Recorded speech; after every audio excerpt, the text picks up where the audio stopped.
of violent nature. Good and bad. I was very much looking forward to this movie. Saw the trailer. Very interesting trailer. I'm like, that's what trailers got to do. They got to sell you in a movie. I was like, that is a good trailer. It was very weird. Very interesting. Had me hooked. Good poster. Interesting name. Yeah. The concept and the positives is great.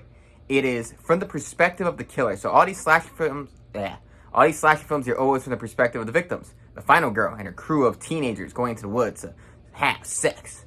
And then they get murdered. And it goes from their perspective. This one is mostly from the perspective of the killer. And you are following behind him as he literally walks through the woods. And it's kind of cool. It is a unique, weird thing to just follow someone as they walk through the woods and see them get away with stuff. There's a great moment with an axe where he walks around a house to get the axe. And I love that. I absolutely love that. He puts a thing in a truck to make the horn go off. I think when it's doing that, the film works very well. And cinematography is very good.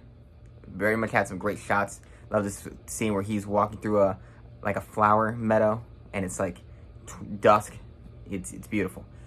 The cons. When it's not doing that and it's characters talking. There's a scene when they're talking around the bonfire. Oh my god. Classic slasher, like bad dialogue, but it goes on for so long. And this movie almost acts, it behaves as if it's better than an ordinary slasher. And by the end of it, it's not. It's not really. The dialogue and the characters are as flat as they get, just like any ordinary slasher. The conversation around the fire lasted so long, and I was like, this is so boring. I can't believe we stalled for this conversation that goes nowhere and means nothing. And then the not spoiling, but it is very anticlimactic.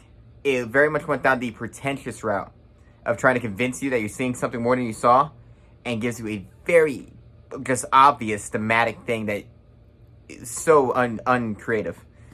And by the time it was over, I was like, damn, they really dropped the ball. This is like 2/3 of a movie I wanted to see and 1/3 of a movie I didn't want to see. So, overall, when it's doing the creative thing of being from the killer's perspective, it works. When it's not, it doesn't. Also, this is blatant Jason Voorhees ripoff. He's literally just Jason. He is Jason Voorhees to a T. Like, to a T. Even with a very similar backstory. I'm like, you guys could have did something a little bit different than he's just Jason Voorhees, minus the hockey mask. So, yeah. I like it. I didn't love it. I would watch this movie in pieces. I for damn sure won't watch the end of this movie, the last like 20 minutes. I'm never going to see that again.